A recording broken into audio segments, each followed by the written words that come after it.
Hi FF lovers, welcome back to my channel. Video को start करने से पहले अगर अभी तक आप में से किसी ने मेरे चैनल को सब्सक्राइब नहीं किया है तो प्लीज़ चैनल को सब्सक्राइब, वीडियो को लाइक और नीचे कमेंट करते हुए ज़रूर बताइएगा कि आज का ये पार्ट आप लोगों को कैसा लगा। इसके अलावा आप सभी को गणतंत्र दिवस की भी बहुत बहुत शुभकामनाएं। तो चलिए लव विथ मिसअंडरस्टैंडिंग की नेक्स्ट पार्ट को स्टार्ट करते हैं। लास्ट पार्ट में हमने देखा था कि विंग को ये पता चल चुका था कि वो एक वॉर्म के साथ पैदा हुआ है और आज उसके साथ जो हुआ है वो उसे हीट साइकिल कहा जाता है, जो कि अब उसे ऑलमोस्ट हर मंथ मतलब हर महीने उसे झेलना होगा। लेकिन हाँ, उसे डॉक्टर ने कुछ मेडिसिन्स तो दे दी थी जिसके चलते वो अपने उस पेन को, उस हीट को मतलब कंट्रोल कर सकता था। लेकिन हाँ, उसके माइंड में अभी एक और चीज़ चल रही थी कि क्या यही रीज़न था कि उसका बॉडी जो मतलब उसके पास मतलब वो है तो एक लड़का, लेकिन उसकी बॉडी कभी भी लड़कों की तरह ग्रो ही नहीं हो पाई। वो हमेशा ही लड़कों की तरह स्लिम टीनी सा और मतलब फ्रजाइल सा, कोमल नाजुक सा रहा। तो क्या यही रीज़न है कि वो इस तरीके से ग्रो हुआ? और फाइनली इस क्वेश्चन को उसने डॉक्टर से पूछ भी लिया था। इस वक्त फांग जी भी इस क्वेश्चन का आंसर जानना चाहता था। डॉक्टर इस वक्त विंग को मतलब एकटक देखे जा रहा था। उसको ऐसा लग रहा था जैसे कि विंग को जो उसने अभी अभी बताया है ना, चलो हीट के बारे में तो वो सोच सकता है कि विंग को अभी पता चल रहा होगा, लेकिन उसकी जो वॉर्म उसके अंदर है, क्या उसके बारे में भी विंग को अभी अभी ही पता चल रहा होगा? उसे सच में ये मतलब बहुत अजीब सा लग रहा था। तो डायरेक्टली उसने विंग को क्वेश्चन करते हुए बोला कि क्या तुम्हारा कोई फैमिली डॉक्टर है? तो विंग ने आंसर करते हुए बोला, जब मेरे मॉम डैड थे तो तब मेरी ग्रैनी मेरी नानी ही हमारी फैमिली डॉक्टर हुआ करती थी। लेकिन मेरे मॉम डैड के डेथ से कुछ टाइम पहले ही उनकी डेथ हो चुकी थी।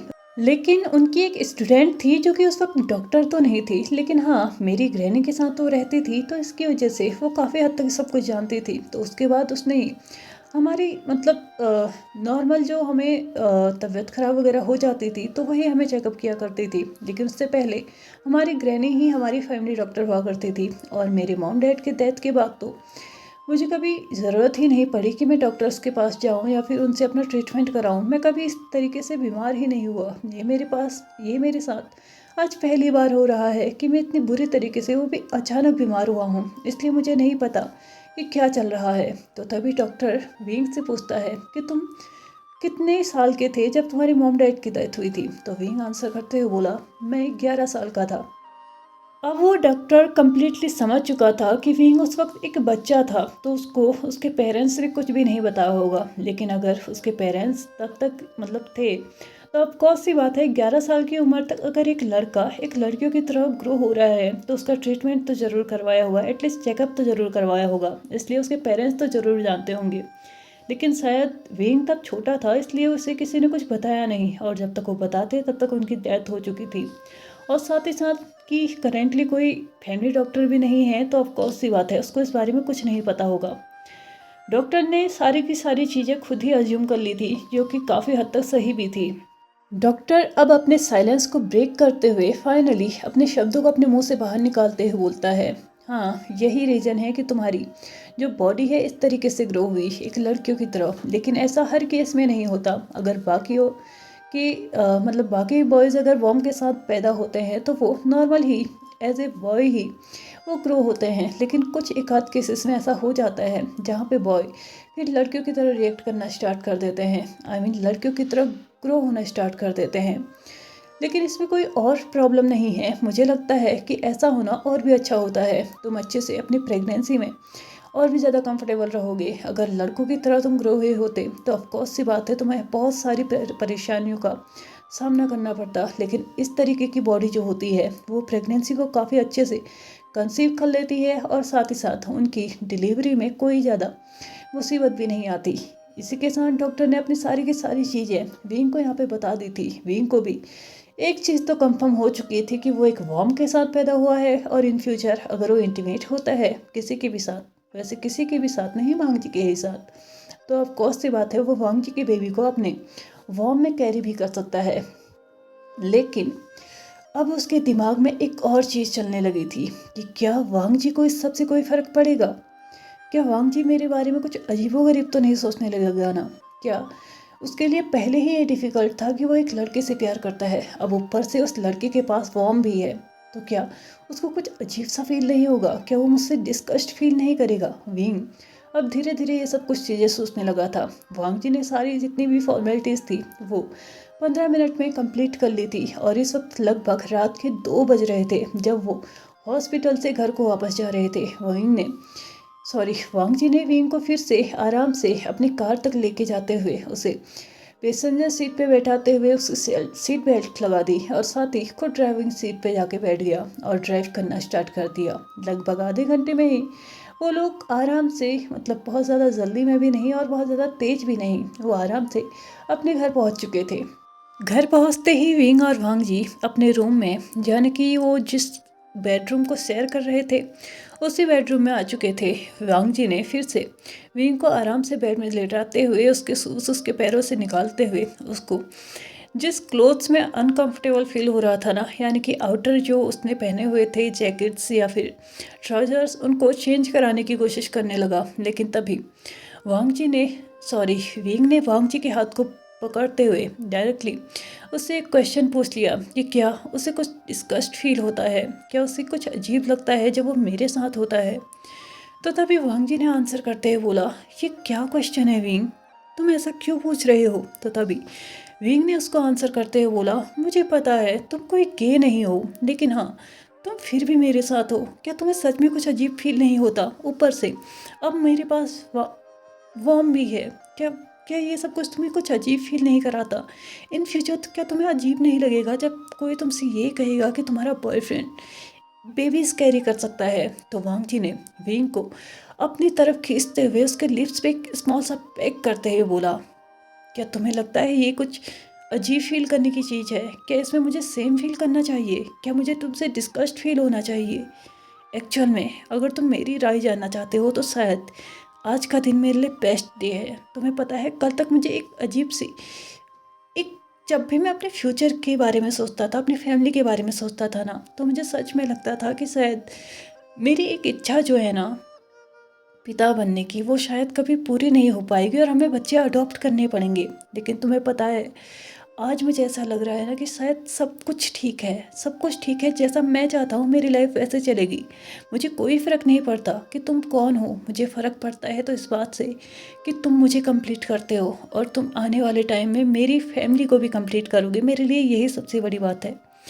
और अगर तुम्हें लगता है ना कि ये चीज़ें डिस्कस्ड फील करने की है तो कोई प्रॉब्लम नहीं है, हम ये चीज़ किसी को भी नहीं बताएंगे और ना ही इन फ्यूचर कभी भी बेबी प्लान करेंगे अगर तुम चाहते हो तो।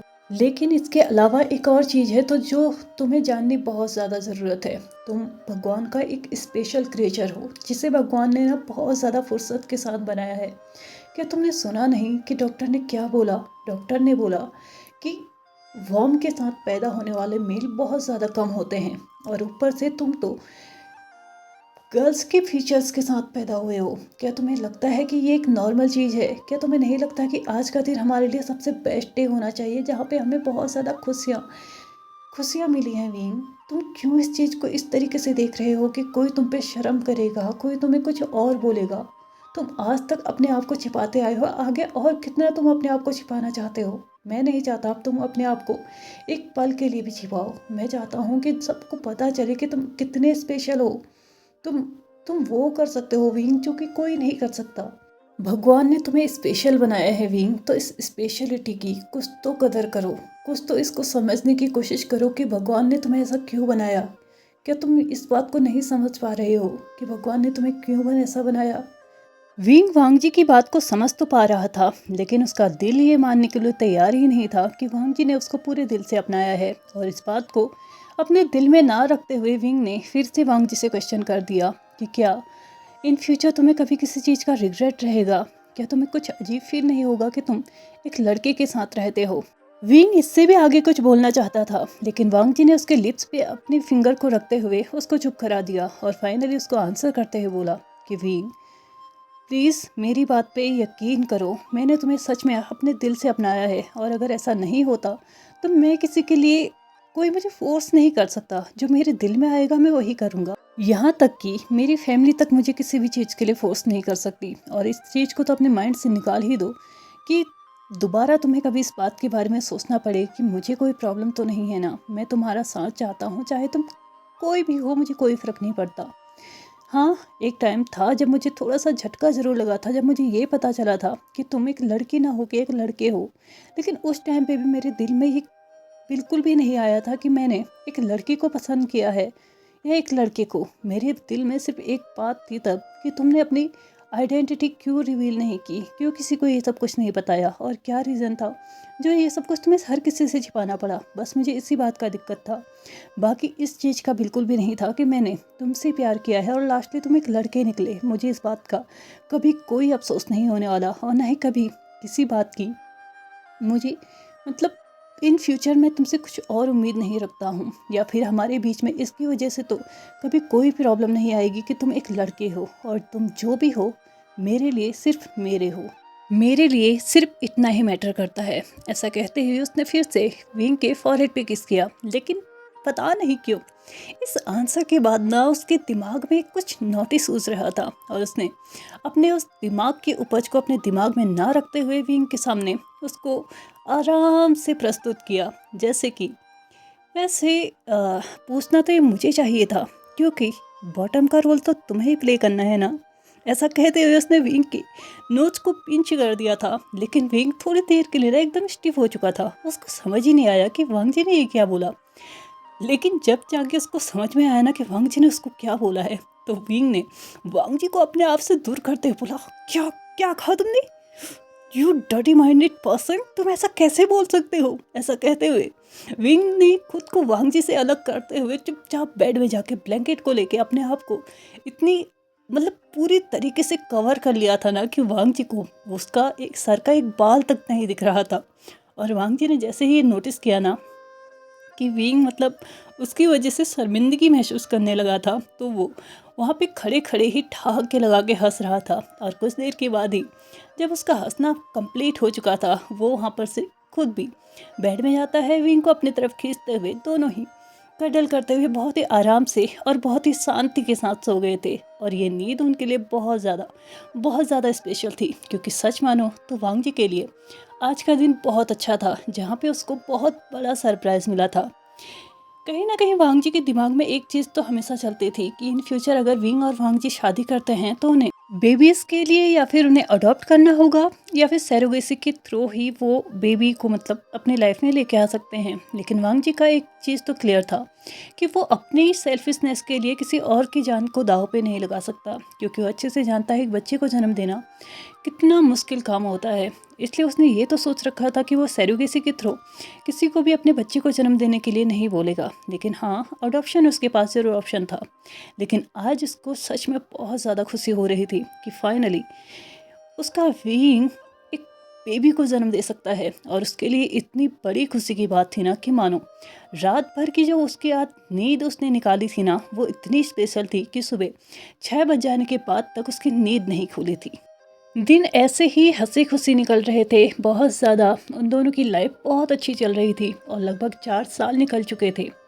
इन 4 सालों में ही उन लोगों ने बहुत कुछ देखा था, अपना कॉलेज कंप्लीट कर लिया था और पूरी तरीके से अपनी अपनी कंपनीज़ को भी खुद से ही ओन करना स्टार्ट कर दिया था। खुद से ही वो अपनी सारी कंपनीज़ को संभालना स्टार्ट कर चुके थे। लाल वांगी जहाँ पे अपनी फैमिली कंपनी को फैमिली बिजनेस को हैंडल कर रहा था अपने ब्रदर और अंकल के साथ, वहीं विंग अपने फैमिली बिजनेस को हैंडल करने लगा था। लेकिन हाँ, नियमिंग की हेल्प से और साथ ही साथ अपने मैनेजर जो कि कोई और नहीं सुयंग था, उसकी हेल्प से नियमिंग जो अब अपनी कंपनी पे ज़्यादा ध्यान दिया करते थे रेदर देन विंग की कंपनी के, क्योंकि विंग ने ही पिछले 2-3 सालों से पूरी तरीके से अपने कंपनी की जिम्मेदारी अपने हाथों में ले ली थी, ताकि नियमिंग जो अब और ज़्यादा परेशान ना हो। वेसांग भी विंग के मैनेजर बनने की मतलब कोशिश करने की कोशिश कर रहा था, लेकिन लान वांग जी ऐसा होने कैसे दे सकता है, क्योंकि उसे अच्छे से पता था कि वेसांग की जो फीलिंग्स है ना विंग के लिए, कहीं ऐसा ना हो कि ये मैनेजर के चक्कर में कुछ और ना बन जाए। इसलिए उसने विंग को स्ट्रिक्टली बोल रखा था कि तुम वेसांग से सिर्फ और सिर्फ तभी मिलोगे जब कि मैं तुम्हारे साथ हूँ, या फिर मिल भी लोगे तो मतलब एक नॉर्मली फ्रेंड्स की तरह। तुम दिन भर उसके साथ रहने की सोच भी नहीं सकते। इसीलिए वो मैं तुम्हें बिल्कुल भी अलाउ नहीं करूँगा कि तुम उसको अपना मैनेजर हायर करो, और वैसे भी तुम्हारे पास पहले से ही एक मैनेजर है। लेकिन जब वांग जी को ये पता चला था ना कि वो मैनेजर कोई और नहीं, खुद सुयेंग है, तो तब भी वांग जी को ना थोड़ा बहुत मतलब अजीब सी फीलिंग होने लगी थी, क्योंकि सुयंग भी अपने कॉलेज में प्ले बॉय के नाम से फेमस था, और अफकोर्स सी बात है, उसने एक ना लड़के को छोड़ा था और ना ही लड़की को छोड़ा था, फ्लर्टिंग के मैटर में, हाँ, किसी और के मैटर में नहीं। वो हर किसी से फ्लर्टिंग किया करता था, लेकिन हाँ, इस चीज़ की रिलीफ भी वांग जी को ज़रूर हो रही थी कि एटलीस्ट उसके पास पहले से ही एक बॉयफ्रेंड है, तो मेरे बॉयफ्रेंड को तो नज़र डालने की कोशिश भी नहीं करेगा। इन दिनों में विंग और वांग जी बहुत बार विंग के ही घर में रुका करते थे, लेकिन लास्टली वांग जी ने फाइनली डिसीजन ले लिया था कि वो विंग के साथ ही रहना स्टार्ट कर देगा, और लगभग 1 साल से ही वो दोनों विंग के ही घर में रहना स्टार्ट कर चुके थे। वांग जी ने विंग को उसके घर पे आके उसके अंकल और ब्रदर के साथ रहने के लिए बोला था, लेकिन विंग ने स्ट्रिक्टली अपने घर के को छोड़ने की बात, मतलब जहाँ पे आती है तो उसने स्ट्रिक्टली उस चीज़ के लिए मना कर दिया था, और वो कभी भी अपने घर को छोड़ने के बारे में सोचना भी नहीं चाहता, क्योंकि वो घर उसकी फैमिली की है।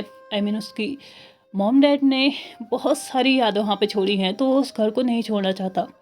इस बात की रिस्पेक्ट करते हुए लैन चिरेन और लैन सिचेन ने लैन वांग जी को वहाँ पे जाने की परमिशन दी थी, और साथ ही साथ विंग का ध्यान रखने की और पूरी तरीके से उसको मतलब ऐसा फील कराने की कि वो बहुत ज़्यादा खास है, और कभी भी उसको अब उसकी लाइफ में कोई भी तकलीफ ना आए, इस बात का भी ध्यान रखने के लिए वांग जी को बोल दिया था। इसलिए लगभग 1 साल से वो दोनों ही एक ही घर में और एक ही बेडरूम में रह रहे थे।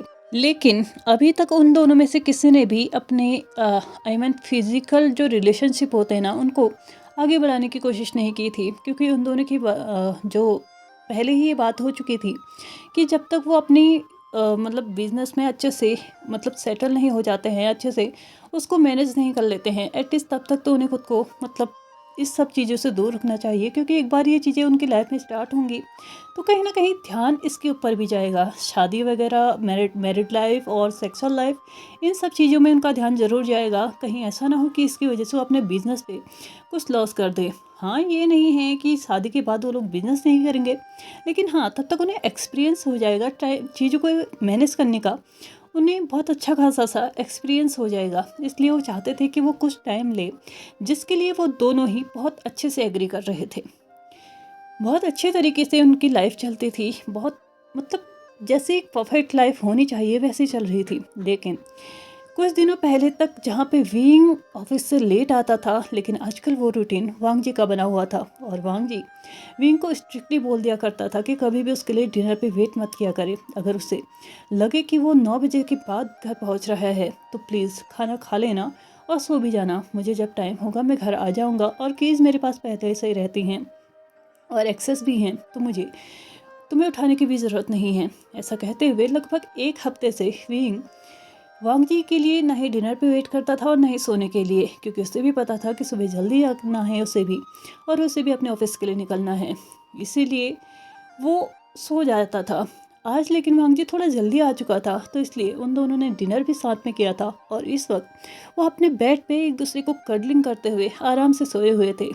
अभी सिर्फ आधा घंटा ही निकला था कि विंग को कुछ अजीब सा फील होने लगा था। लगभग 5 मिनट तक उसने इस सब चीज़ों को इग्नोर किया था, लेकिन हाँ, फिर वो समझ चुका था कि उसकी हीट का टाइम आ रहा है, तो ऑफकोर्स सी बात है, उसको उठना है और मेडिसिन लेनी है। उसने वांग जी के उन हाथों को अपने आप में से हटाने की कोशिश की, जो कि वांग जी ने अभी भी विंग के अराउंड ट्रैप की हुई थी, क्योंकि वो दोनों ही बहुत अच्छे से कडल करके सोए हुए थे। और मतलब फाइनली खुद को वांग जी से दूर कर लेने के बाद विंग ने ड्रॉर ओपन करके देखा, तो उसने देखा कि उधर मेडिसिन की कोई भी मतलब इसी टाइप की कुछ भी नहीं है। उसने फिर दूसरा ड्रॉर खोला, वहाँ भी उसे भी नहीं मिला। लगभग 10 मिनट तक उसने उन ड्रॉर्स में देखना स्टार्ट किया, कबर्ड में देखना स्टार्ट किया, तो उसे कुछ नहीं मिला। अब धीरे धीरे आवाज़ें बढ़ने लगी थी, जिसकी वजह से लान वांग जी भी मतलब समझ चुका था कि विंग उठा हुआ है और कुछ तो खटर बटर कर रहा है। इसलिए उसने भी उठ के विंग से पूछा कि वो क्या कर रहा है, तो विंग ने उसको बोला कि मेरी मेरी मेडिसिन्स पता नहीं कहाँ हैं, मुझे याद ही नहीं आ रहा। मैंने लास्ट टाइम उन्हें लेने के बाद कहाँ रखा था, मुझे नहीं याद आ रहा है। धीरे धीरे विंग को पेन और हॉटनेस दोनों फील होने लगी थी, यहाँ तक कि उसकी बॉडी भी रेड होना स्टार्ट हो चुकी थी। लगभग 15 मिनट निकल चुके थे। विंग ने मतलब पूरे रूम को तहस नहस कर दिया था, लेकिन उसकी मेडिसिन उसको नहीं मिल रही थी। और लास्टली कहीं जाके उसको याद आता है कि लास्ट टाइम उसने उसके ऑफिस में वो मेडिसिन ली थी, और उस टाइम पे उसको याद था कि उसकी मेडिसिन हीट टाइम जो होती है ना, वो डेट उसकी नज़दीक है, तो विंग हमेशा उनको अपने साथ कैरी किया करता था। लेकिन वो लास्ट टाइम जब उसने ली थी तो वो बाय मिस्टेकली उसकी ऑफिस में ही छूट गई थी, और अभी करेंटली उसके पास कोई भी मेडिसिन नहीं है। विंग को मतलब विंग ने जब ये वांग जी को बताया ना, तो वांग जी ने उससे रिलैक्स होने के लिए बोला, और उससे बोला कि चिंता मत करो, मैं अभी मेडिकल शॉप से उन्हें खरीद के लेके आऊँगा। तो तभी विंग ने वांग जी के हाथ को पकड़ते हुए उसकी आंखों में देख के कुछ अजीब सा मुंह बना लिया, जैसे कि वो वांग जी से बोलना चाहता हो कि प्लीज़ मत जाओ। लेकिन वांग जी ने उसके हाथ को अपने हाथ से छुड़ाते हुए उसके फेस को आराम से पकड़ा, और उसके बाद बोला, क्या तुम्हें नहीं लगता कि तुम्हें दर्द हो रहा है? मुझे जाने दो, मैं जल्दी ही आ जाऊंगा। विंग ने बहुत हारी हुई सी, बहुत वीक, मतलब जो उसकी वॉइस थी ना, उसको अपने मुंह से बाहर निकालते हुए बोला, कोई फ़ायदा नहीं है, लगभग 15 मिनट निकल चुके हैं, और अगर तुम जल्दी से जल्दी जाके जल्दी से आने की कोशिश भी करोगे तो भी तुम्हें आधा घंटा लगेगा, और तुम्हें पता है ना, मेडिसिन सिर्फ 20 मिनट के अंदर ही काम करती है, उसके बाद नहीं करती। विंग धीरे धीरे बहुत ज़्यादा पेन फील करने लगा था। उसको ना मतलब ऐसा फील होने लगा था कि अब वो अपने मुंह से शब्दों को भी बाहर नहीं निकाल सकता। उसने बहुत फोर्सफुली अपने मुंह से शब्दों को बाहर निकालने की कोशिश की, लेकिन वो हार चुका था, वो थक चुका था। वो बहुत गहरी गहरी से सांसें लेने लगा था। उसे समझ ही नहीं आ रहा था कि आगे क्या करना चाहिए। वांग जी ने फिर से विंग को काम डाउन करने की कोशिश की, और उसको ये कहने की कोशिश की कि वो जल्दी से आ जाएगा। लेकिन वांग जी का सेंटेंस कंप्लीट हो पाता है इससे पहले ही वांग जी को फील होता है कि विंग के लिप्स जो थे ना, वो वांग जी के लिप्स पे आके टिक चुके थे। वांग जी को 2 मिनट तक ये समझ ही नहीं आया कि ये क्या हुआ। तो विंग ने अपने आप को फिर से वांग जी से दूर किया, और एक ऐसा फेस उसके सामने लाके रख दिया जैसे कि वो विंग वांग जी से एक रिक्वेस्ट कर रहा हो कि प्लीज़ अभी मुझे इस वक्त इसी चीज़ की ज़रूरत है, और ये मुझे दो, मुझे तुम्हारे टच की ज़रूरत है, तुम्हारे प्यार की ज़रूरत है, मेडिसिन अब काम नहीं करेगी। वांग जी ने खुद को बहुत ज़्यादा कंट्रोल करने की कोशिश की, क्योंकि वो अच्छे से जानता था कि इस वक्त विंग हीट में है, और वो ये चाहता है, उसकी बॉडी ये चाहती है। लेकिन सच यही है कि कल सुबह जब वो उठेगा ना, तो उसे बहुत अजीब फील होगा। और यहाँ तक कि वांग जी भी अभी ये सब कुछ इस हालत में नहीं करना चाहता था। ऐसा नहीं था कि उसके अंदर कभी भी विंग को लेके कोई लस्टफुल थॉट्स नहीं आए थे। वो अपने पार्टनर के लिए कुछ लस्टफुल थॉट्स रखता था, लेकिन विंग ने कभी भी उस चीज़ के लिए अपनी अ, मतलब इनिशिएटिव नहीं लिया था। तो वांग जी ने खुद को कंट्रोल करना और वेट करना ही सही समझा था।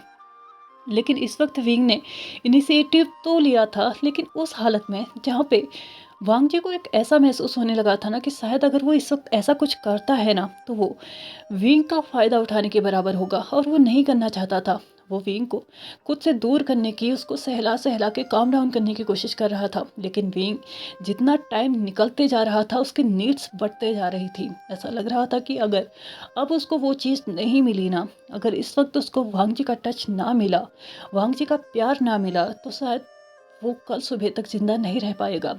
विंग ने खुद को अनकंट्रोल करते हुए फिर से वांग जी से अपने आप को बहुत टाइटली चिपका लिया था, और अपने लिप्स को भी वांग जी के लिप्स पे टिकाते हुए बहुत रफली किस करना स्टार्ट कर दिया था।